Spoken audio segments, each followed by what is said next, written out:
Hello guys, good morning. Ihaw nung tayo guys ng manok, yung binabad na ako. So gamitan natin itong frying pan yata tawag nito. Na malaman ko anong tawag nito. So hugasan mo natin guys.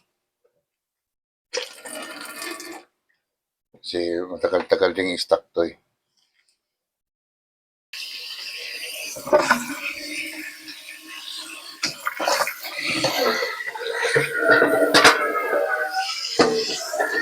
Yan guys, hugasan natin guys. Maybe.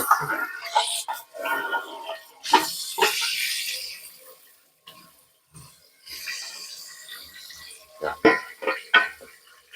Try mo natin dyan. Hugasan natin yung rubber niya.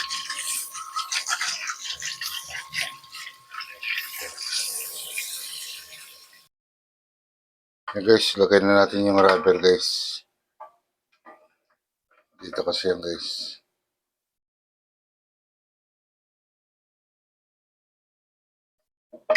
Yan.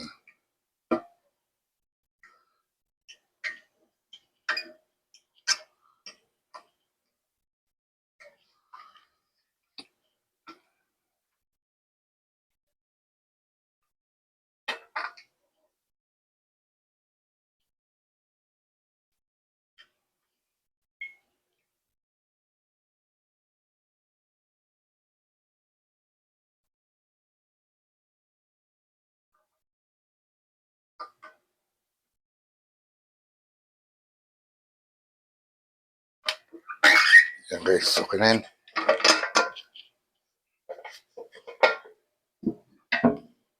Diba? Tapos, kunin natin yung ating pinagbabarang manok. Yung guys, ito na yung pinagbabarang kong manok kagabi. Para medyo juicy naman siya. Kaya dito ko siya iluto.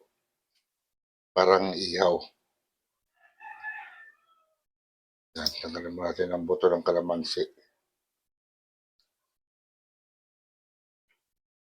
Yan, ganun yan guys.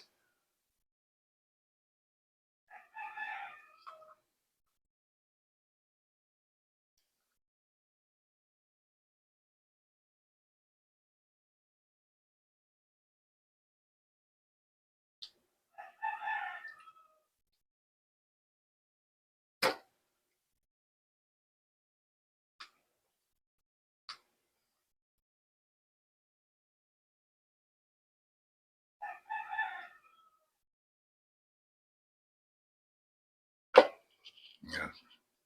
5 piraso lang naman to guys. Pagkasahin natin yan.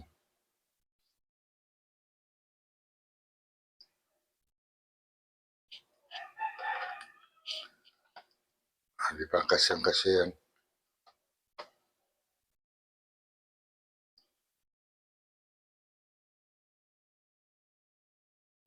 Yun.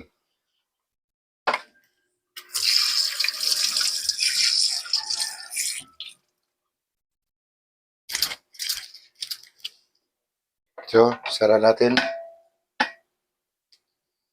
Yan. Sarang na natin siya. Ayun guys, nakasarang na guys.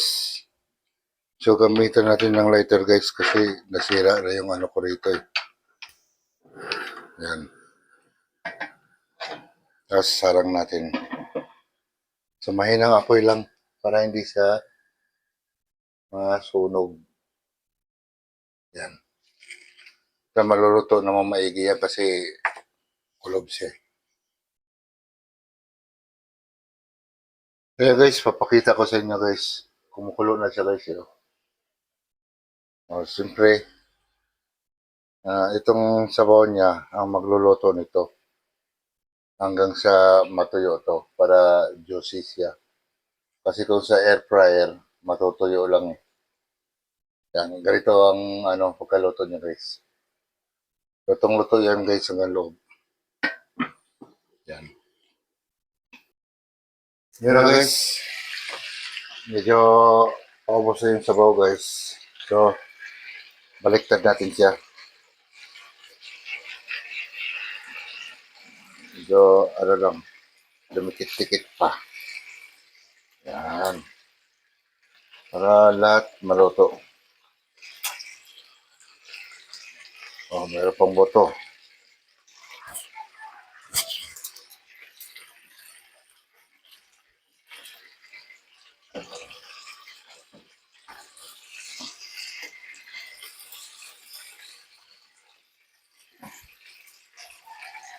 Parang ang magluluto nito siguro is yung mantika niya. Nakapagluto na ako dati nito eh. Pero last year pa yata yun. Bihira lang naman kasi namin magagamit to. Yan guys. Basta mahinang apoy lang guys. Huwag lang lakasan. Takpan ulit natin. Yan guys. Buksan natin guys. Ayun oh. So, baliktad natin sa guys.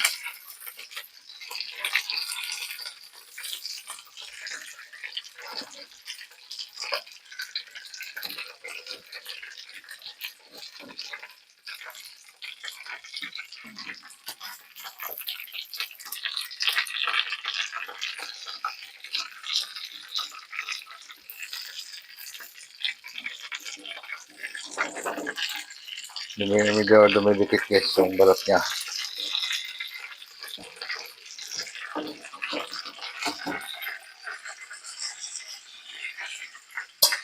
Yan guys. Okay na yan. Luto na yan.